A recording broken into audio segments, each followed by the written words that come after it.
இப்ப இல்ல one of the best மேட்ச்னு பார்த்தா எம்ஐக்கும் சென்னைக்கும் ஃபர்ஸ்ட் மேட்ச் தான். அதுல மும்பை வந்து ஃபர்ஸ்ட் பேட்டிங் எடுத்திருப்பாங்க. இசான் பேசானோ நம்ம ஹர்திக் பாண்டியா குணால் பாண்டியா சேர்த்து ஒரு 165 ரன் அடிச்சிடுவாங்க. நல்லா அடிச்சுட்டு இருந்த வாட்ஸனு திடீர்னு ஒரு லெக்ஸியல் அடிச்ச பால தூக்கி விடுவாரு.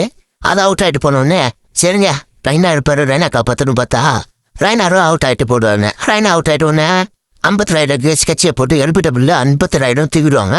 சரி தலா இருக்காரு டோனி எல்லாத்தையும் காப்பாற்று பார்த்தா டோனிக்கு அதே ஒரு மந்திரத்தை போட்டு அவுட் எடுத்துருப்பாங்க. அதுக்கப்புறம் யாரும் போகும்போது ஜடேஜாவும் அவுட் ஆகிட்டு போடுவாரு. இதுக்கப்புறம் ஒரு வருங்க பெஸ்ட் சிடியன் வந்து ஒன்னே பிராவோ போட்டு போல பிராவோ போல இம்பார்ட்டன்ஸ்ல எவன் போட்டாலும் அடிதான் அப்படின்னு அடிக்கும் போது 29 பாலுக்கு தலைவன் 68 ரன் அடிச்சுப்பாங்க.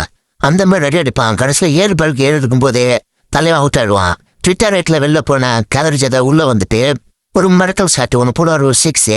அதுக்கப்புறம் 2 பாலுக்கு 1 ரன் இருக்கும் போது ஒரு ஆளுக்கான குயிக் சிங்கிள் எடுத்து மேட்சை வின் பண்ணிருப்பாங்க.